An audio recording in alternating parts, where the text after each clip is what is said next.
We'll start in few minutes. It's around 2:58.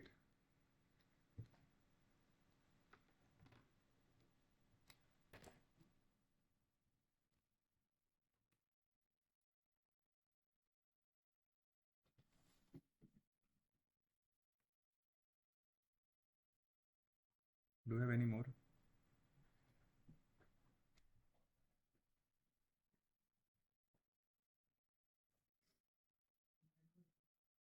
Alright.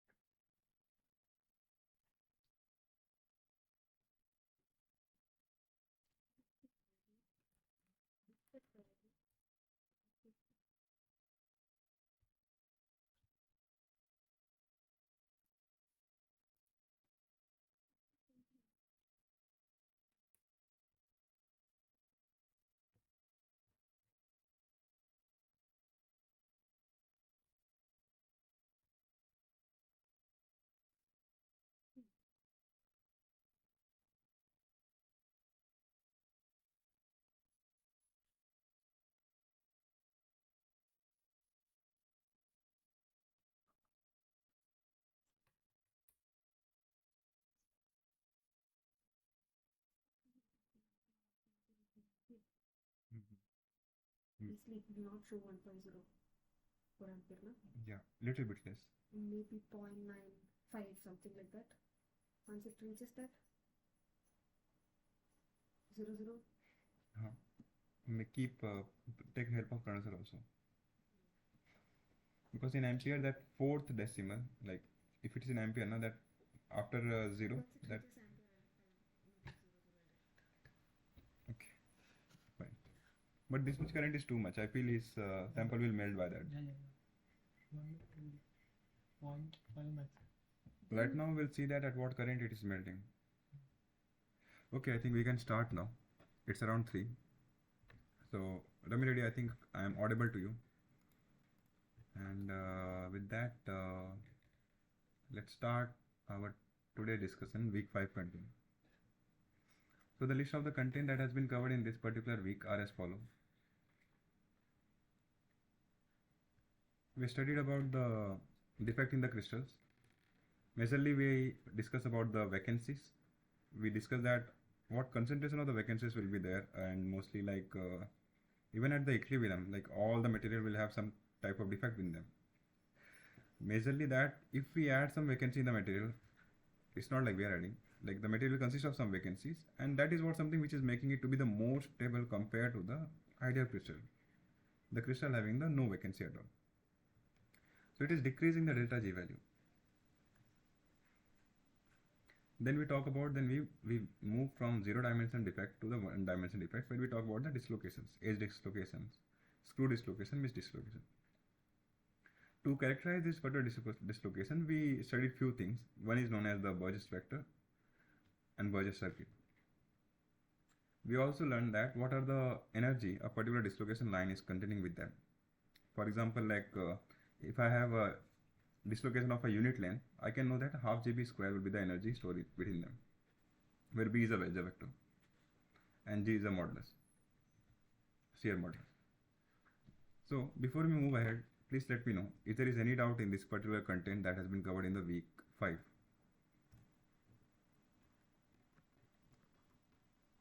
Okay, since there is no, let's move toward the next question number 1.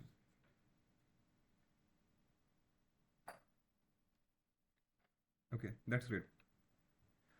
So yeah, let's solve the question. The question number 1 is saying that which of the following is an example of zero dimension point defects? It's very easy. They are asking about the zero dimension point defects. What do you think? Vacancy, right? That's right. So we can say that vacancy is a zero dimension point defect, while dislocation is a 1D. Grain boundary is a two dimensional point defects. Stacking fault, it's again the planar defects, right? So again it will be the 2D. So with that we can characterize them. And the vacancy we got zero dimension. Let's move ahead. Okay. Let's go to the question number 2. So now here, the question is asking that which of the following defects always exists in the real crystal due to the finite size. Now the C, due to the finite size. The constraint here is that we are talking about the finite size objects. It's not infinite. So what is something that finite size object will always have?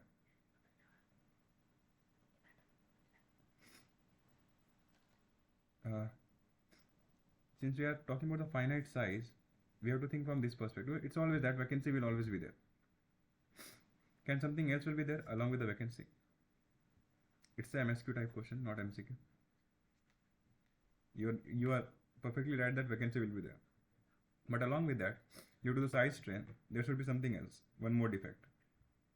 Turn on the AC.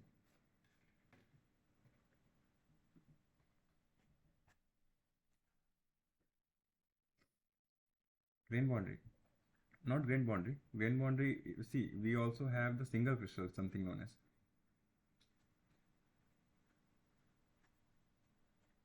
It is a finite.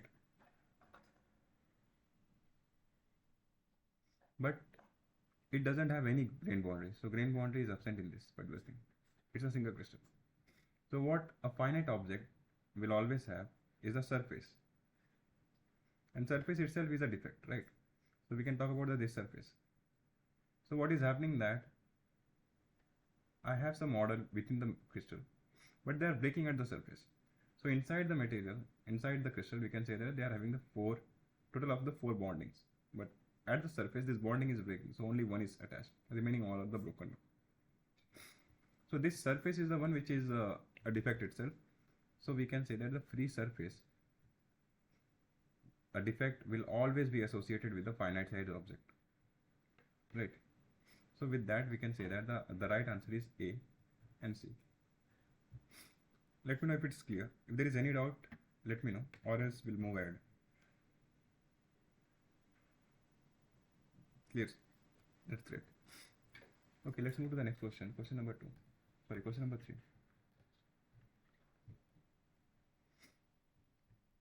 Since it's a true or false, let's do it one by one.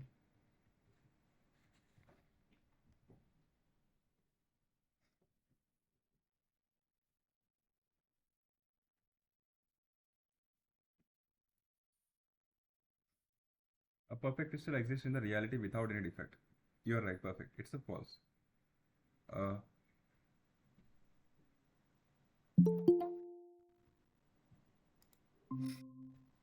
So here we can say that it's not possible. If any material is existing, it will always have a defect, and defect is the one which is making them even more stable. And since they are more stable, it's feasible. Little bit. Okay. Now, second question. A free surface is considered as a defect because it disturbs the periodicity. What do you think? Free surface. That's right, perfect. So it's a true. We just now saw that the free surface is the one which is breaking the periodicity of the material. And that's why we can say that it's the answer is true. Third option. Vacancies and interstitials defects are classified as a two-dimensional defects. What do you think? False, right? Very good, Ramiredi. So we can say that it's a false because we know that these are the point defects, not the two-dimensional defects. So it will be the 0D defect of the material. Let's move ahead. Now the fourth option. Dislocation are a type of line defect. True, perfect. D is right. The presence of defects can alter the mechanical and chemical properties of the material. What do you think about this? Will defect affect the property of the material? Mechanical property and the electrical property or chemical property? Yes, we know.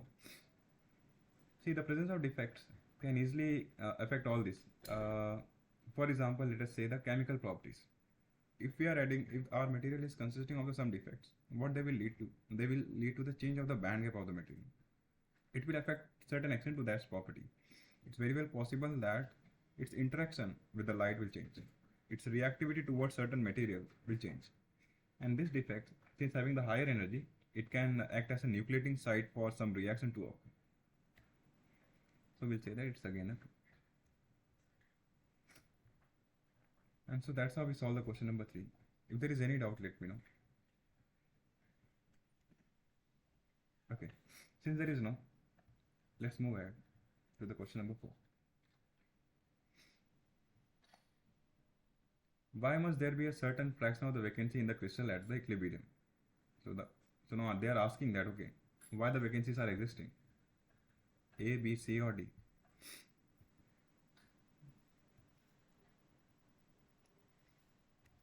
If something is happening, there should be some reason behind that.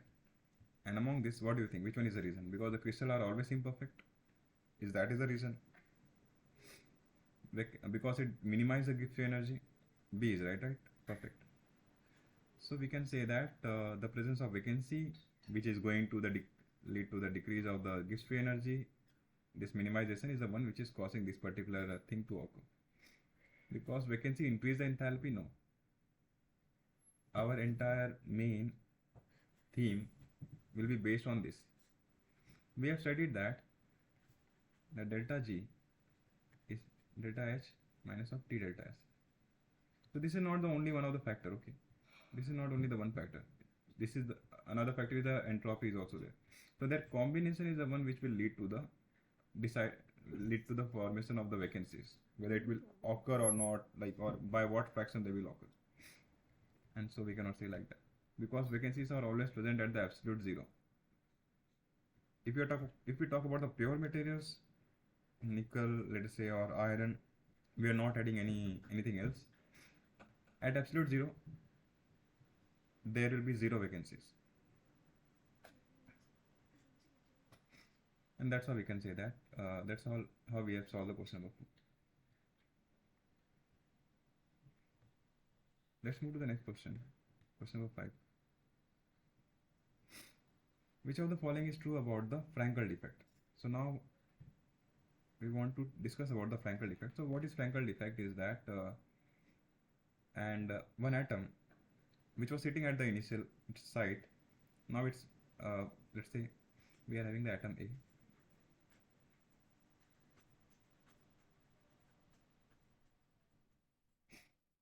And now this middle one decided that I won't sit here. Remaining all of them are following their place. This middle one decided that I will go to some new place. Let us say somewhere over here.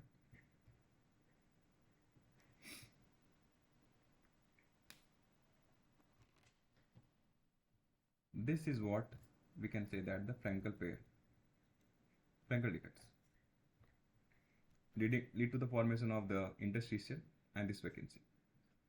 So what is happening that within the material, the atoms are changing their position, going from their original site to the interstitial site, leading to the formation of the vacancy where they were supposed to be, and the interstitial where they were not supposed to sit, right? And so among this A, B, C and D, which one is the right answer?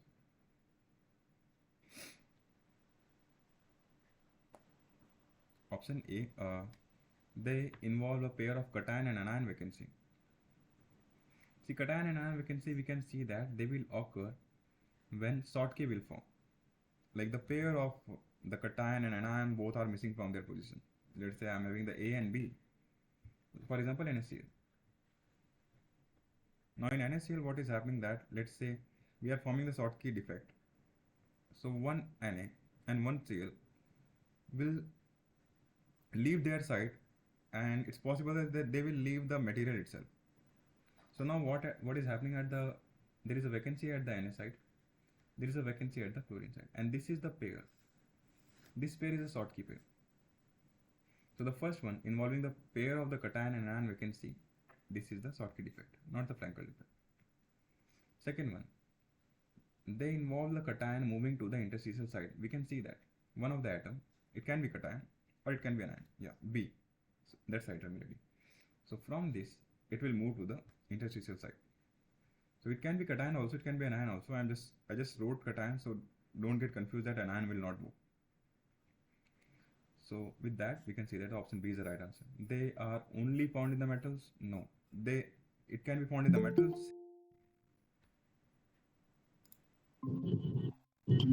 Yeah, so it can be found in the metals as well as it can also be found in the ceramics. Okay. Uh, Banu sir, can you please mute yourself? There is a background noise.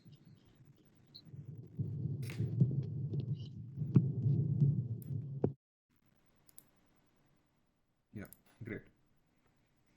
So that's how we have solved the question number 5. We have said that, okay, Frankel defect will form when the cation or anion or any metals, any element, leave their site and go to the vacancy side or interstitial side. So now let's move to the next question, question number 6.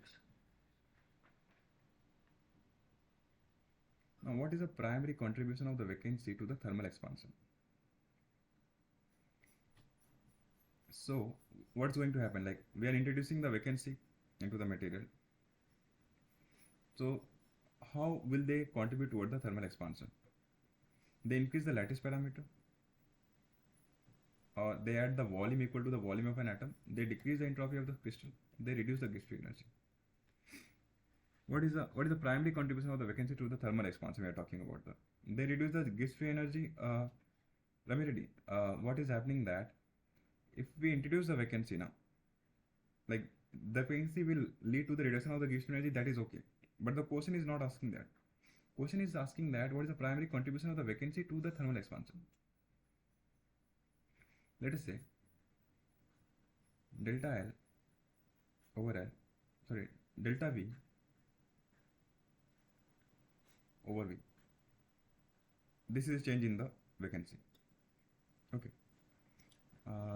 Let us say volume is given by the total number, n is the number of the atom or the number of site multiplied by the number of the vacancy. Sorry, volume of the vacancy. So number of vacancy divided multiplied by the volume of the vacancy. So what we can do, if we differentiate it, delta V will be equal to small, this is the volume, delta N plus N delta V. If we divide this entirely, what we will get, if we divide this with this, we'll get delta V over V, we'll get delta N over N, and we'll get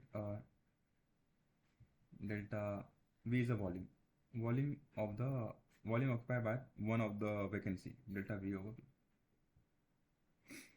So this is a volume which we are getting by the thermal expansion. If I heat the material, this is something which is happening. Now if I heat the material, one more thing will happen, that the more vacancy keep on adding. We have seen that with the increase in the temperature, the vacancy will also increase. This V is the volume associated with the lattice.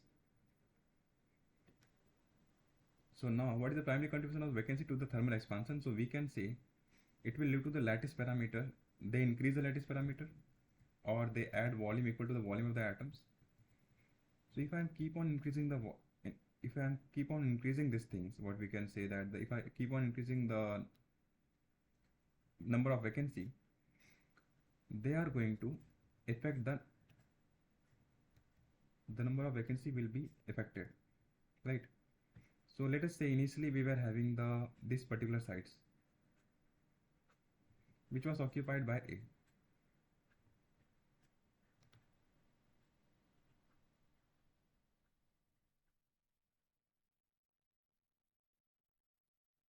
In the case 2, what is happening that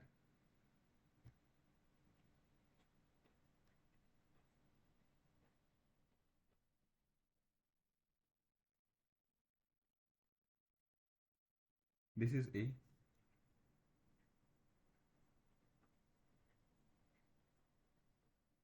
so from here one atom has moved. Let us say it came to the surface. So now the entire volume was here till here was this much, while the entire volume over here is something over this much. So the volume over here and the volume here over here is different. Why it is happened? Because we introduced the vacancy in it. So now we can say that they add volume equal to the volume of the atom, somewhere near to the volume of the atom. So the option B is the right answer, because once I add the vacancy to it, once I introduce the vacancy, the entire volume of the system has got increased by that particular the number of vacancies that is contributing. So that's how that, like, If I'm keep on increasing the number of vacancy, it will directly contribute toward the thermal expansion toward the material, delta V. This is something which you can measure with the dilatometer. This is something which you can measure with the XRD, because this is the volume associated with the atom vacancies. Okay, it will affect the lattice parameters and all. So now option B is the right answer. We can say that if we add vacancy, the volume is going to increase. If there is any doubt, let me know. Okay, since there is no, let's move to the next question, question number 7. So now here, it's a match the pair type. Let me write 1, 2, 3, 4, and 5. So what do you think? Vacancy will match with which of them? A, B, C, D, or E? Yeah, that's right. It is going to match with the C, a vacant site in the crystal. Vacancy is a vacant site in the crystal. What about Schottky defect? B or D? D is telling that cation moving to the interstitial site. D is telling that it's a B. A pair of cation and anion vacancy. No, it's not like that. In the Frankel defect, we know that. See, the pair of the cation and anion vacancy will form in the Schottky. Okay. See, we have discussed over here in this entire thing that if vacancy of sodium and vacancy of fluorine is there. Oh, sorry, I asked for the Schottky. My bad. Okay. So for the Schottky, it is option B is the right answer. My bad, let me read. So it's B. Now what about the Frankel? So for the second one, which one will it be? Frankel will be.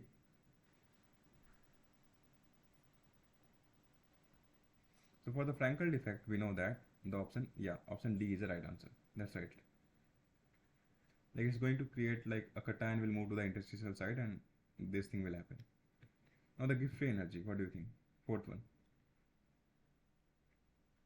A or E? It's E. Perfect. Now only one is left. So fifth one is going to match with the option A. There's a Boltzmann formula. We say that which relate entropy with the way by which we can arrange the number of way by which we can arrange a particular system. And that's how we have solved this entire question. So question number 7 is over. Let's move to the next question. See, it's a true or false. Let's do it one by one. Option A. A perfect crystal with no vacancy can exist at absolute zero. Absolute zero they are talking about. What do you think? Absolute zero means 0 Kelvin. Let me tell you. If we keep on increasing the temperature, we know that the vacancy will keep on increasing, right? Let's say for aluminum, for example, we talk about the aluminum in the class that it is having the enthalpy of formation is a 0.01 around. Sorry, 0.71. If we reach to the melting point, we'll get a lot of defects within it. What will happen if I keep on decreasing the temperature? As the temperature is decreasing, the point defect which was there, they will again keep on annihilating. The formation of the point defect will decrease. So we can see that we have known that small n over capital N will be equal to the exponential minus of delta H over RT, or someone can write KT also. At absolute zero, if I put the absolute zero, if I keep on decreasing the temperature, if the temperature is going to the negative side, sorry, to the 0 Kelvin, so what will happen? This will tend toward the infinity. Exponential to the power of minus of infinity, it will tend towards the 0. Right? So that means small n over capital N will be tend towards the 0.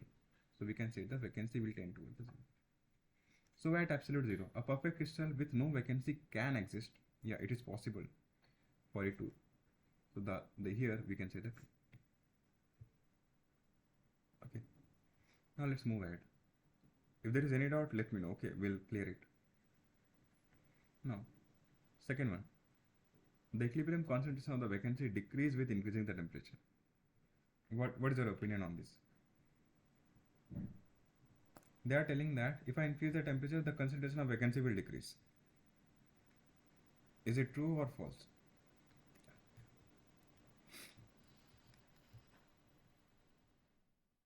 So Ramiro is telling that it's a false, right? That's perfect. So we can say that if I they are telling that the concentration of the vacancy decreases, which is not. They are telling that the N will decrease if I increase the temperature, which is not the case over here. So it's a false. Always remember that whenever we are increasing the temperature, the possibility of an atom to go from its own side to some interstitial side or go out of the surface, go out of the material itself will high, and that is something which will lead to the formation of the more number of vacancy concentration. Let's move ahead. The Frankel defects involve the movement of an anion to the interstitial side. Movement of an anion to an interstitial side. Is it possible? False.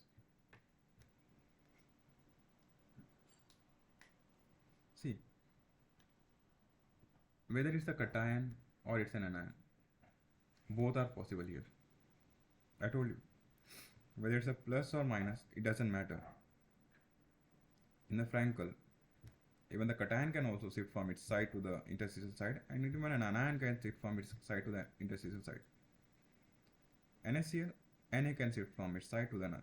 See, mostly people get confused, you know why? They think that the cation is the one which is of the smaller size, and that's the probability of them to move from its side to the cation to move from its own side to the vacancy side or interstitial side is higher.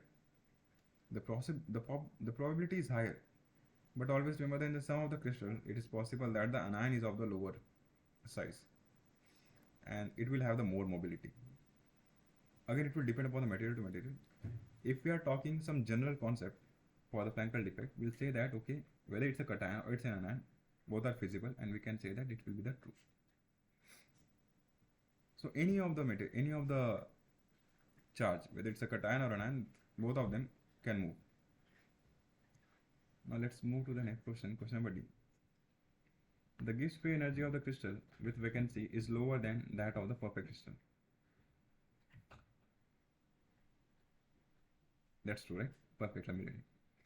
So we have saw in the class that there is a graph we have drawn, delta G versus the vacancy concentration. We have saw that okay, it is something like this. So with the increase in the vacancy, we have saw that there is a dip occur, and this is the minimum value which we can get, and so we can say the Gibbs free energy of the crystal with the vacancy is lower than that of the perfect crystal. That's true. Okay, I have a lot. The Boltzmann constant is used in the expression for the entropy when dealing with a single vacancy.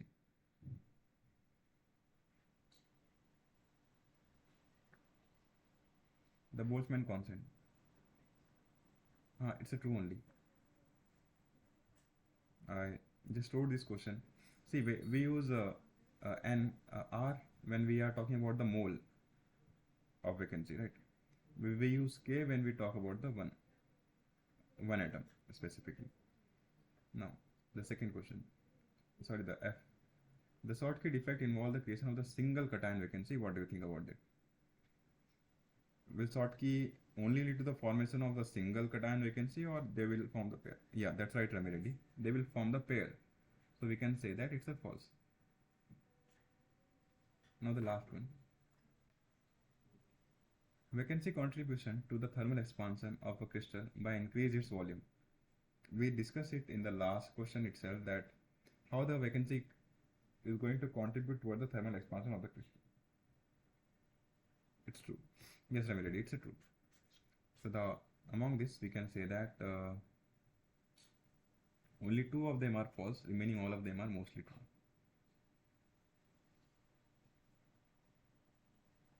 Now, we have solved this question number 8. If there is any doubt, let me know. If there is no, let's move to the next question, question number 9.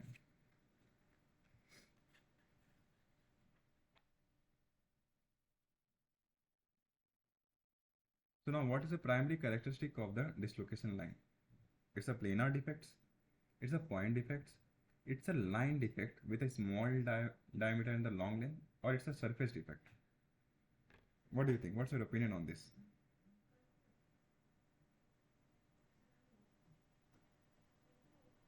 Yeah, option C is the right answer.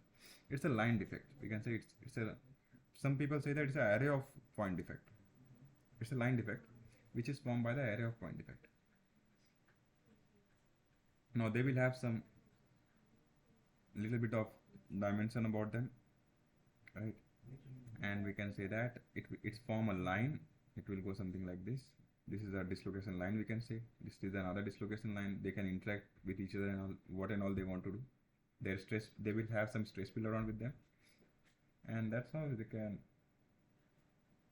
we can characterize them as a line defect having some diameter along the length.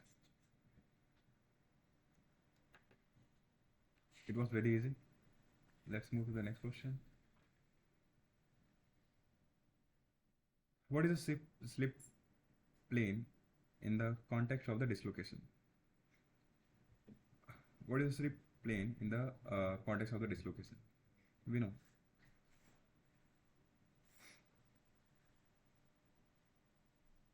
The dislocation line, no slip occur, and slip has occurred. The plane where no slip occur, the plane where the crystal is cut and the slip occur, the plane where dislocation are eliminated, the plane where the crystal loss is symmetry. We know it's not the correct one. Ramir Reddy is telling that is the option with the plane where the crystal is cut and the slip occur. That's right. Option B is the right answer. Great. So we can say that the crystal has been cut. There is a bifurcation, no slip and slip region. So we can say that the crystal where it cut and the slip has occurred, and that is how we can say that the slip plane in the context of the dislocations.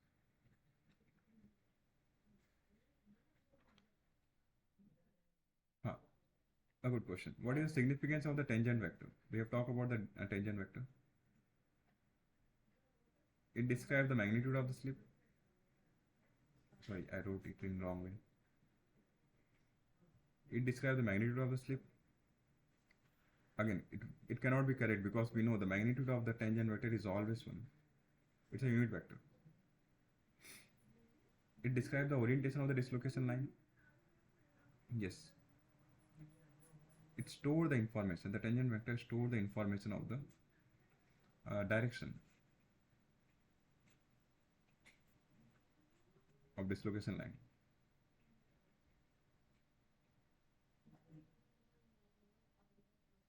Let us say this is my dislocation line.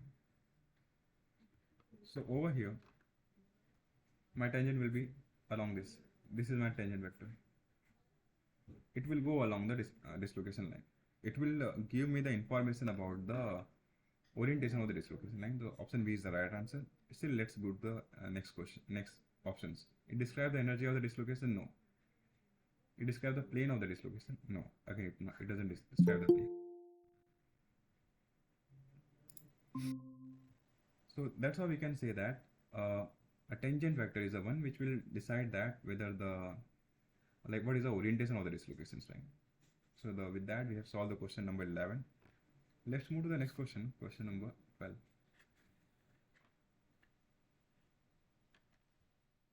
So here, what does the Burgess vector B represent in the dislocation? See, we talk about the tangent vector. Now we want to talk about the Burgess vector. The orientation of the dislocation line. Just now we discussed that it is taken care by the tangent vector. Ramir Reddy is telling that option B is the right answer. The magnitude and the direction of the slip. Perfect. It has some magnitude, and that magnitude it tell about that the amount by which a slip will occur, and the vector will tell about the direction part. In what direction the slip is going to occur. Right. Again, this is incorrect and this is incorrect. Let's move to the next question. Question number 13. So now 1, 2, and 3. So in the first column, we are having the type of the dislocation, edge, screw, and the mix. In the second column, we are talking about the relation between the Burgess vector and the tangent vector. So what do you think? For the edge dislocation, which one is correct among A, B, and C? Uh, okay, let me read it. It's a A. So B is perpendicular to the tangent vector. That's right. In the edge dislocation, we have seen that if this is a dislocation line and this is a tangent vector, the Burgess vector, the direction in which the slip will occur will be perpendicular to them. What about the screw dislocation? Second is B. Perfect. And so we are left with the mixed dislocation then, and that we can say that it will be somewhere, it will neither be parallel nor be perpendicular, somewhere in between them. So the option C is the right answer. Okay guys, so that's how we have solved till now. Let's move to the next question, question number 14. All the questions are very easy. It's just like if you went through the class, you can answer them within a seconds. So here we can see that the question is asking, in the context of the Burgess circuit, what is the relation between the closed failure and the Burgess vector? So we have saw that okay, a circuit will not complete. Then we can say that if the circuit which we have drawn,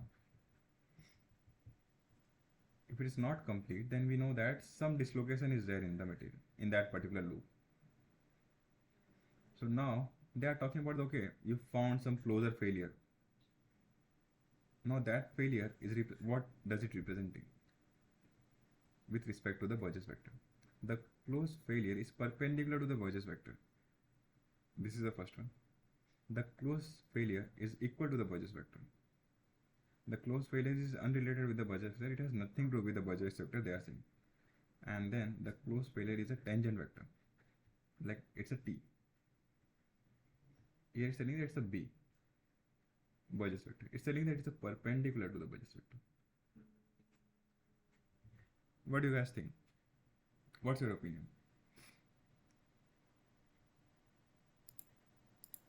So here we can see that the right answer is it will be the equal to the Burgess vector. Right? This one will be the equal to the Burgess vector. So the whatever the closed failure we are getting in the Burgess circuit, it is represented by the Burgess vector itself. So with that we have solved that the option B is the right answer. Let's move to the next question, question number 15. What is the primary cause of the elastic strain energy stored around the dislocation line? So we have the dislocation line. We know that elastic strain energy is given by the half G V square. Okay, so it's the presence of the impurity. It's the strain field around the dislocation, or the temperature of the crystal is the grain boundary. And we know that this strain energy store is due to the strain field which is created by the dislocation. So we have saw that if the dislocation is there, above the dislocation there will be the compressive field, and below it will be the tensile field. And this strain field which has been created, this is the one which is responsible for the lead to the formation of this elastic strain energy. So option B is the right answer over here. Okay, let's move ahead. Let's go to the next question, question number 16. What is the unit of the line energy? So we just talk about the half Gv square. G we know is the force, it's a Young modulus, so force per unit area. And B is a Burgess vector, it has the unit of the length. So we can say that it's a meter square. Force is again, we can say it's a Newton. Area is again meter square. We can write it to be the meter square, it will cancel out.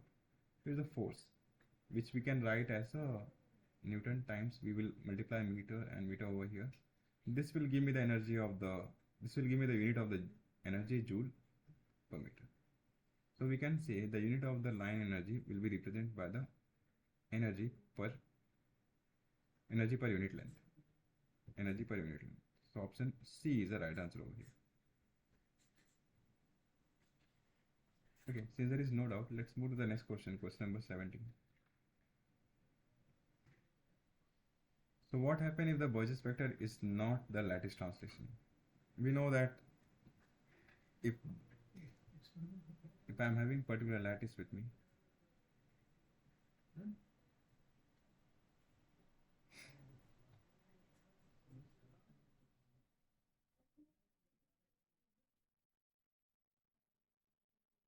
So now,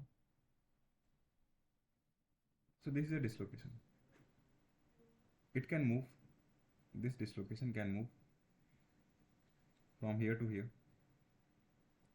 What will happen if it, so if once it move now, then what will happen that the bond which was initially was there, in the next step also the nature of the bonding will remain same. But we are saying that it's the movement is by the translation, lattice translation. But if the moment is not the lattice translation, what will happen? In that case, we have studied in the class that they will lead to the formation of the stacking fault. So the non-linear lattice translation, the Burgess vector which is non-linear lattice translation will lead to the formation of the stacking fault. Okay. While if the lattice translation, if the Burgess vector is a lattice translation, okay, not lattice translation, then the stacking fault. If the Burgess vector is a lattice translation, then we will say that it's it will lead to the formation of the perfect dislocation.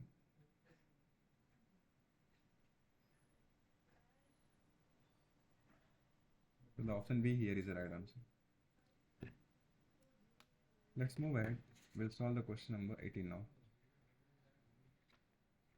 So here we are having, it's a little bit interesting question. Like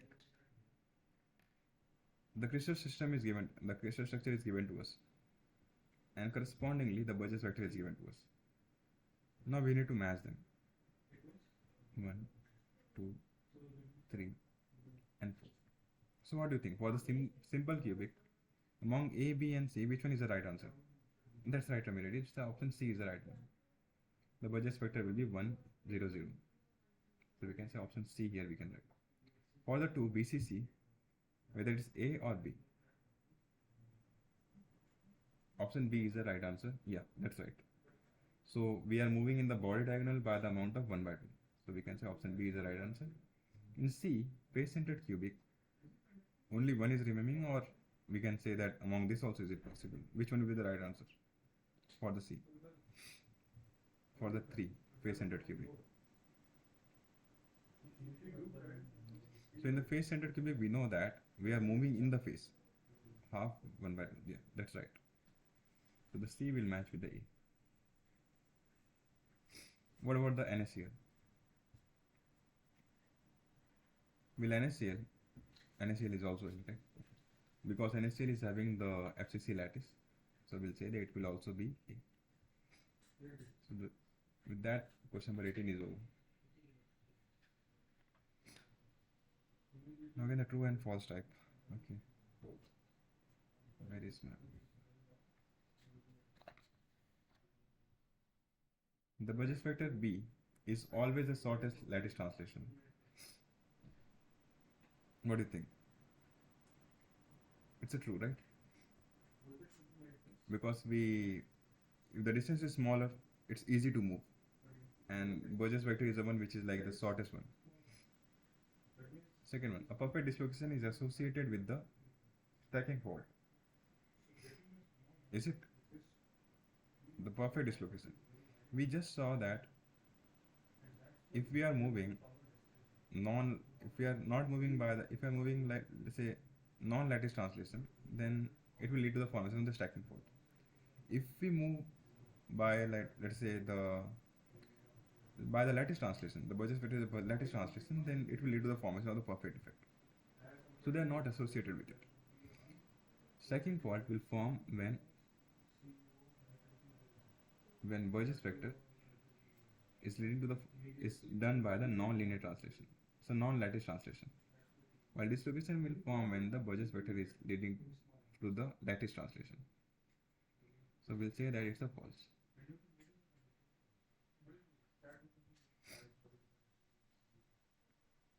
The energy per unit length of the dislocation line is proportional to the magnitude of the Burgess vector. The energy per unit length of the dislocation line is proportional to the magnitude of the Burgess vector. We know, like, energy is half GB square. So yeah, it is proportional to the Burgess vector, so its answer will be true. Let's move to the next one. In body-centered cubic, the Burgess vector is 110. Just now we did the match the following, where we have saw that for the BCC, it is half of 111. So here it's a false. This will be true for the simple cubic. Partial dislocation is not associated with the stacking fault. A partial dislocation, no, it is associated with the stacking fault only. So when we are moving by some small amount, then only we are letting the formation, so we can say that it's a false. If there is any doubt, let me know. If not, we'll move to the next question. We are left with only couple of questions, 3 to 4. Now this question is telling that which of the following statements are true about the Burgess vector of a dislocation line. Burgess vector of the dislocation line. The Burgess vector is constant along the dislocation line. The Burgess vector change direction along the curved dislocation line. The Burgess vector represents the magnitude and the direction of the slip line. The Burgess vector is always perpendicular to the tangent vector. They are telling that the Burgess vector is always perpendicular to the tangent vector. Option 1. The Burgess vector is constant along the dislocation line. The Burgess vector change direction along the curved dislocation line. A is true and C is true, right? That's right. So the Burgess vector is constant along the dislocation line. The Burgess vector represents the magnitude and the direction of the slip. That's right. So with that you have solved that. A and C is the right answer. It was the MSQ. Very good. Similar type of question. Now we are talking about the Frank rule. The sum of the Burgess vector at the node must be 0. Is it? The tangent vector at the node must all point towards or away from the node. They are talking about the rules. We have the node. The first one is telling that the sum of the Burgess vector should be 0. Second one is talking about the directions. Third one, the Burgess vector of the dislocation line remain unchanged even if the tangent vector is flipped. Okay. Frank rule applied only to the straight dislocation line. No. This is incorrect. Frank rule we can apply to all the dislocation lines, not only to the straight dislocation line. The Burgess vector of the dislocation line remain unchanged even if the tangent vector is flipped. No. If the tangent vector is flipped, then Burgess vector will change its direction. Okay. So it will be from B, it will change to the minus of B. So again it's incorrect. The tangent vector at the node must all be pointing towards or away from the node. And this is right one. We should follow something like either all the tangent vectors should be towards the node or all should be away from the nodes. Okay. So that's how we can say. So it's right. The sum of the Burgess vector at the node must be 0. It's also correct. So here A and B was the right answer. Let's move ahead. Let's go to the next question. Question number 22. So, Bravo sir. What is the magnitude of the Burgess vector of the dislocation line in NaCl crystal with the lattice parameter is given? So we know that Burgess vector, how it will be given by Burgess vector in the NaCl is half 110. Now we need to find its magnitude. Okay. So we can say half it will remain as it is, and then root of 1 square plus 1 square plus 0 square. This times A.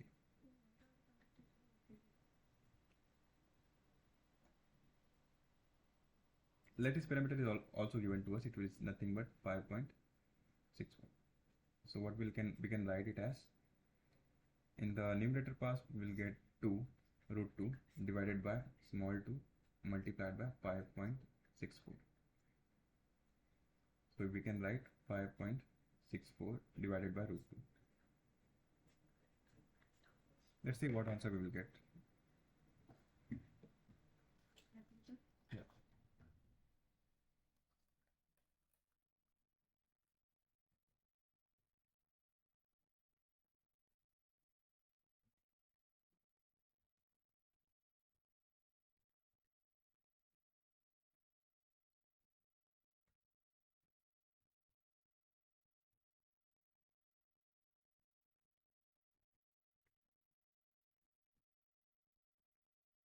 The right answer is 3.98. And so this is our budget vector for the NSEL. You will find something like similar type of questions in the class, so in the assignment, you can say. So that's how we have done it. Let's move to the next question. Okay, it is second last question of our discussion.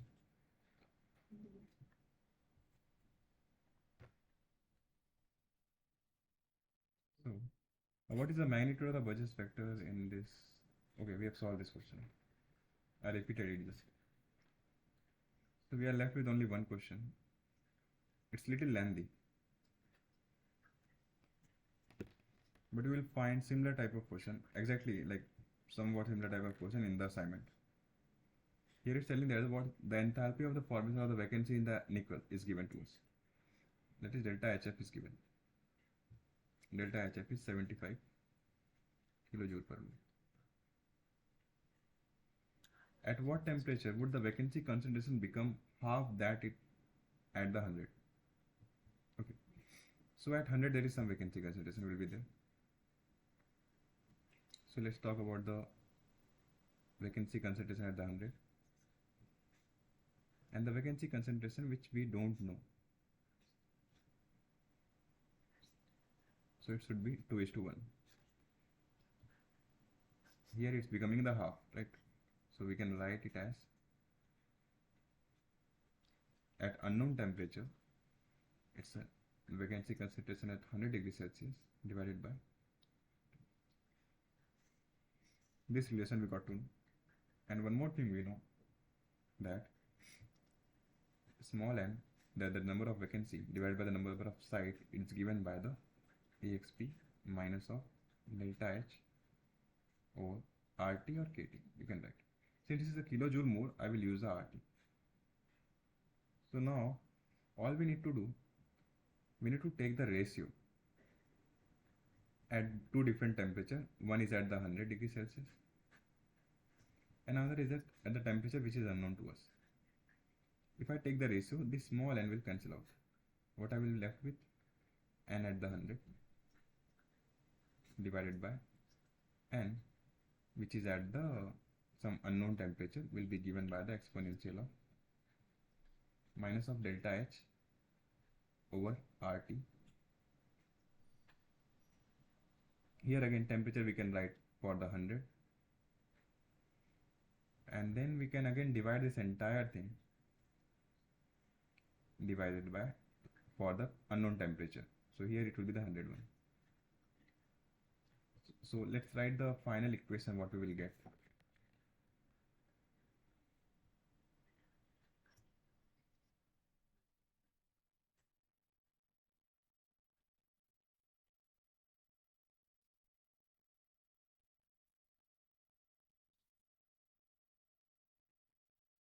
For 100 we'll write 273 plus 100, because we always write in the absolute value, the whole divided by exponential of minus of delta h divided by r times t. Now let's see this entire equation. We know the value of this thing, right? This is nothing but 2. The value is 2. So left hand side we know that the value is 2. Right hand side, let's say what and all stuff we know is, do we know delta h? It is already given 75 kilojoule per mole. So we can write that, okay, delta h we know, r value we know 8.314, delta h we know, r we know, the only unknown is t. So it is just required the calculation part, and with one unknown in this particular equation we can solve it. I'm not doing it's just easy, just we have to use the calculator and all. You will find the similar type of questions in the assignment where they have asked about the at what temperature the vacancy concentration will be the double of that it at the room temperature, and they ask for the aluminum. Okay, so in this particular manner you can solve this question. So with that, our today's class is over. Let's have a look once onto the list of the question that we have solved.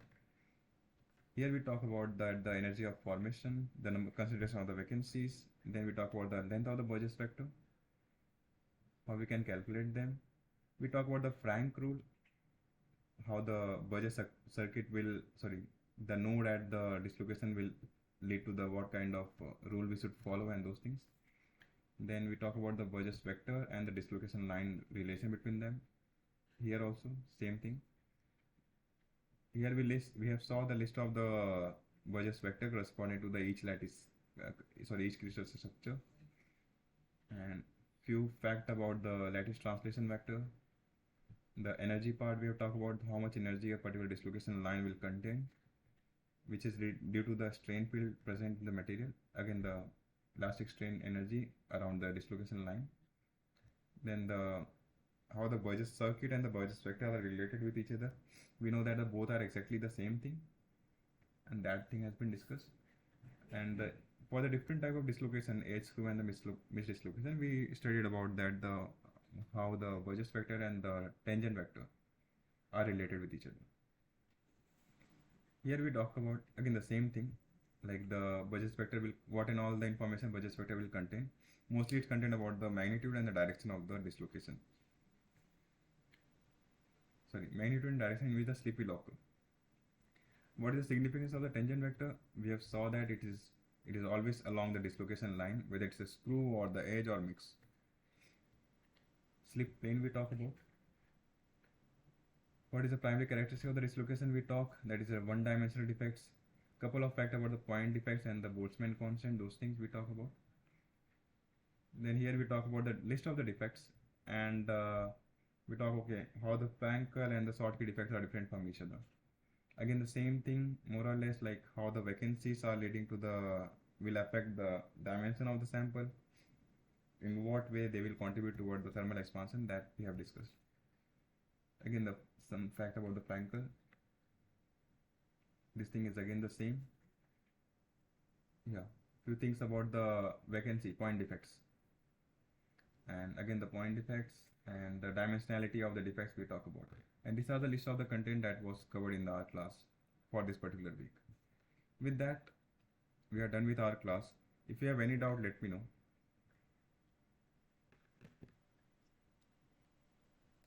Okay, since there is no doubt, we'll wind up today's class, and let's see you in the next upcoming week 6 content. Okay, Rami, ready? Bye bye, take care.